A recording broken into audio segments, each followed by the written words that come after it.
તોબુ જસત boron molybdenum જે આ તત્વ છે આ બધી સૂક્ષ્મ માત્રામાં જરૂરિયાત છે, પણ જરૂરિયાત દરેકની હોય.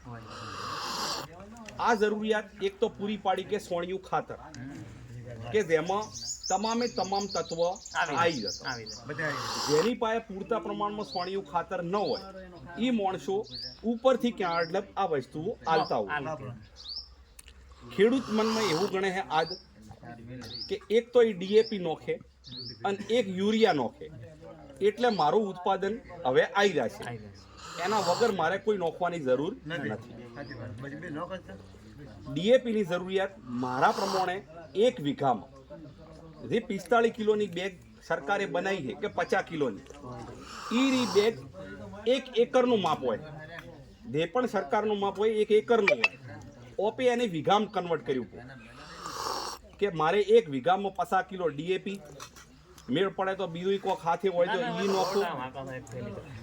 જો ડીએપી નો ઉપયોગ ડ્રાય એમોનિયમ ફોસ્ફેટ એ તમારા આખા 3 કે 4 મહિનાનો જે પાક હોય એટલા દાડા કોમ કરતું હોય, એકદમ ઘાવઘા કરતો હોતો નથી. પૂંખાતું હોય તો અમુક ટાઈમે જે જગ્યાએ ડીએપી નો કણ પડ્યો હોય જમીન માતામાં અહીંયા કદાચ કોઈક વખત બિયારણનો કણ આવે કે ના આવે, પણ જો પહેરાતું હોય તો જે જગ્યાએ આગળ પહેરાતું હોય ખાતર એના ઉપર જ બિયારણ આવે તો જેને લીધે એ અસર થોડીક વધારે કરે. મારી દ્રષ્ટિએ હાલના યુગ પ્રમાણે તમારે 1 વીઘામાં જો તમે 45 કિલો ખાતર ડીએપીનું નોખતા હોય 50 કિલો તો 25 કિલો જ ખાલી ડીએપી કાપ કરો. એના બદલામાં મારી કંપનીનું એક હાઇજાઇમ કરીને છે જે આઈ બાયોલોજિકલ પ્રોડક્ટ સંપૂર્ણ ઓર્ગેનિક છે, રજ માત્રમાં કોઈ કેમિકલ નથી. આની આ વસ્તુ હાલમાં ક્યાં એટલે ફર્ટિલાઇઝર કંપની મોદી સાહેબે દરે લાલ કિલ્લા ઉપરથી કીધું આજથી 4-5 વર્ષ પહેલા કે ભાઈ જમીનની અંદર સીવીડ એક્સટ્રેક્ટની જરૂરિયાત વધારે છે. તો સીવીડ એક્સટ્રેક્ટ એ એવું છે દરિયાઈ શેવાળમાંથી બનાવવામાં આવે. એમાં એ વનસ્પતિ છે એમાંથી ખાતર તૈયાર થાય. એનો એક અર્ક હોય એ તમારી જમીનમાં જો વપરાય ખાતર ભેગું તો જમીનની અંદર જે કાર્બન જોઈએ ઉત્પાદન માટે એ કાર્બન મેન્ટેન રહે, રાસાયણિક ખાતરનો ઉપયોગ ઓછો થાય, જમીન માતા ન બગડે.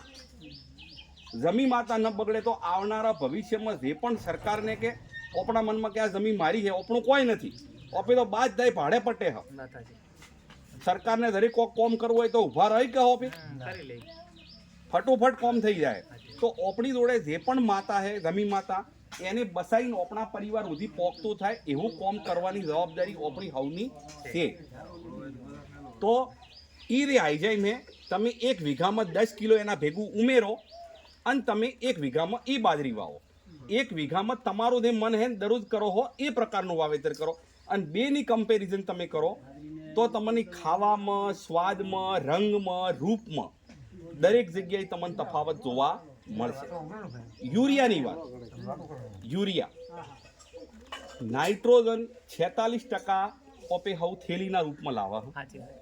અત્યારે ક્યાં એટલે પ્રકાશભાઈના ગોડાઉનમાં લગભગ ખાતર જેટલું માગે એટલું આવે એના પહેલાં ક્યાં એટલે યા તો બોટલ આવે નેનો ડીએપી નેનો યુરિયા. સરકારનું મન એ છે કે એમાં પોઈન્ટમાં છે યુરિયા. જ્યારે ઓપે પ્યોર 46% એટલે 100માંથી 46% પ્યોર નાઇટ્રોજન હોય.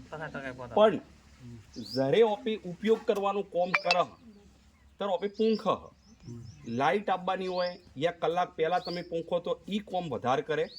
એક કે મારે હોજનું પાણી વળવાનું છે અને દાડે ઠેઠ પૂંખાઈ ગયું હોય તો અડધો તો બાષ્પીભવન થઈ જાય, ઉડી જાય. બીજા નંબરમાં કહેશું પાક લેવાની પરિસ્થિતિમાં જ ન હોય અને તમે ક્યાં એટલે એના નોખો હો તો ઊંડું ઉતરી જાય.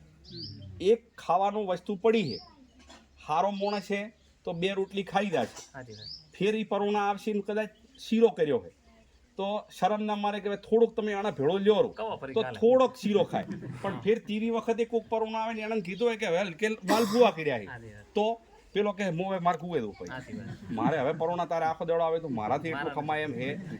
જમી માતા આ કઈ કહેવાની નથી. ભલે તમે જે આલો એ ચાલ છે પણ જેટલું કોમનું હે અને જેટલું કોમનું નથી એ નૈતિક જવાબદારી તમારી મારી. યુરિયા લગભગ પહેલો દરે પિયત કરવાનું થાય બાજરી ઉજીજી, બાજરી ઉજ્યા પછી ક્યાં લગભગ આપણે 15 કે 16 દાડી જમી પ્રમાણે તો એકદમ રેતાળ જમી હોય તો લખાતી હોય બાજરી તો આપણે ખળકો મેળવાનું ચાલુ કરવું પડે. જો ક્યાં પેલો લખો થોડોક વધારે પડવા જો તો એનાથી બે ફાયદા થાય. એક તો નેસે એ મૂળીએ ઊંડ જાય, પાણી જે અંદર પડ્યું હોય ભેજ એ લેવાની તાકાત કરે. અને પસેદારી કે તમે યુરિયાનો થોડોક મારો મોનો તો નેનો યુરિયા તમે સોટો પંપે તાર બાજરી નોની છે એ ઉપયોગ તમને થેલી કરતા વધારે કરશે. બીજું કે આપણા શરીરમાં નુકસાન ઓછું થશે. હાલમાં સૌથી વધારે ટેન્શન યુરિયાને લીધે જ છે. જેમ કે યુરિયા માણસના મનમાં એવું થાય કે હું હમણાં સોટું ફેર 10 દાડા ચેડ ફેર સોટું. જો કોકની બાજુમાં ભાળી જોઈએ કે આ તો તીરી વખતે પૂંખે છે, પૂછવા ન થાય કે એના થેલીમાં શું પૂંખે છે. કદાચ યુરિયાની થેલી જ રાશી હોય, મય ખાતર બીજું હોય તો એ કહે તો ફરણોનો ફેર પૂંખતો હતો તો આપણે લાવો રી ફેર આપણે તીરી વખતે ખરા. યાની એ જરૂરિયાત વગરનું છે. અને એ કેમિકલ ધીરે ધીરે મૂળ દ્વારા ઠેઠ ઉપર બાજરી ઉઠી આવે.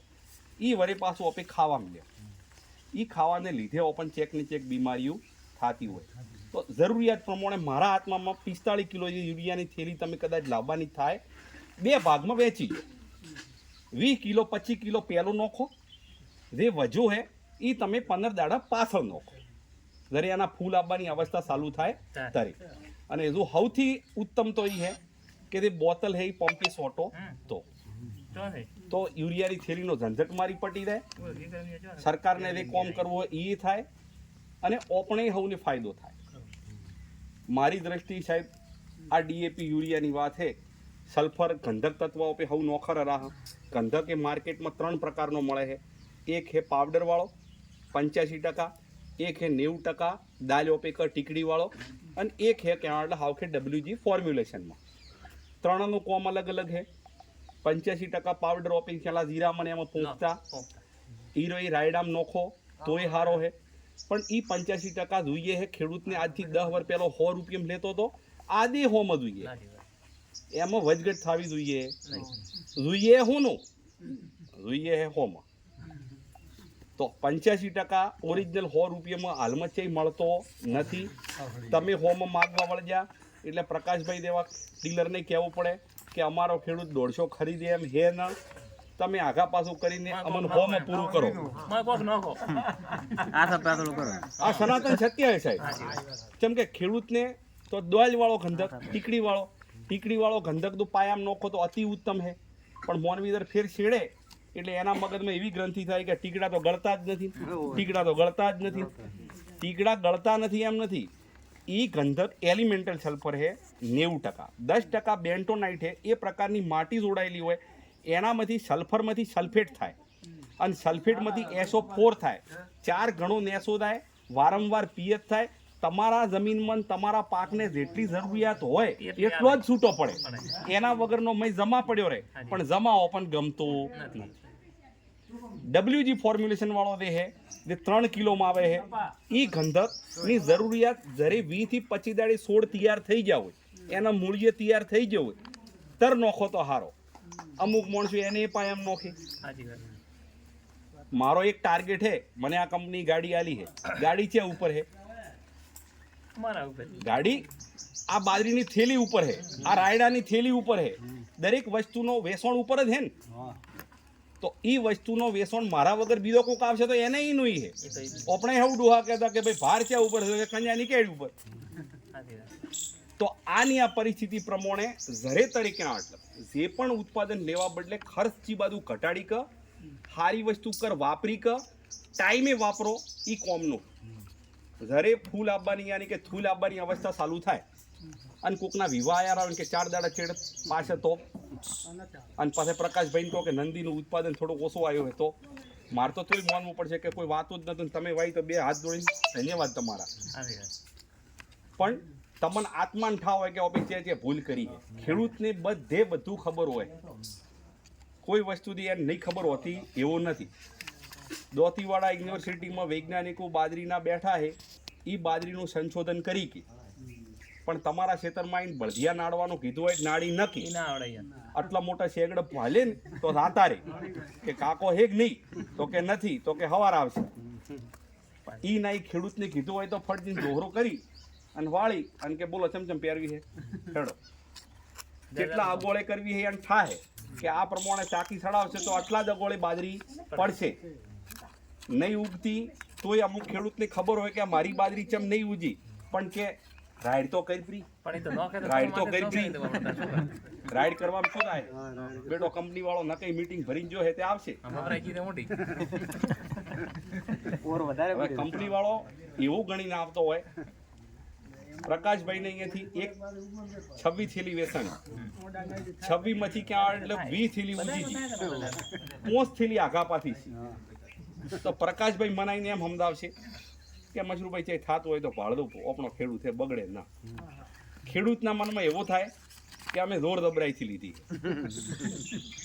નકે કે બેટા કે ઓમ ને તેમ ને જેવું એને હવને મન હોય એવું પણ જે ખરેખર ભૂલ હે એ સ્વીકારવી અમારા મનથી તો કંપની ભૂલ કરે તો કોઈ દાડો કંપની વાળા પાસા રહેતા નથી પણ એકના એક લોટની 100 દણાને બાજરી ઉજી જી અને 3 દણાને ન ઉજી તો ગોમ ખરાબ મો ખરાબ બાજરી ખરાબ ડીલર ખરાબ કે ડિસ્ટ્રીબ્યુટર ખરાબ મારા ઉપરથી તારી સાહેબો ભાળવા આવે તો એ અમન ગોડા ગણે એટલે વાવણી ખરાબ થઈ ગઈ હોય તો આવી પરિસ્થિતિઓ પાછી થતી હોય તો દરેકે મન શાંતિથી ઓભલ્યા બીજું કોઈ પ્રકાશભાઈ તમારે કહેવા દેવું લાગે તો થોડું વાવેતર નંદીનું કરજો 75 31 બે વાવશો તો કોઈ તમને નુકસાન નહીં પડે રિઝલ્ટ ખૂબ સારું મળશે ઘાસ ચારો અને ઉત્પાદન કોઈ બાજરીઓ આપણી પાછી પડશે મન ભેર ખાલી વાવેતર થોડું આછું કરવું રામ રામ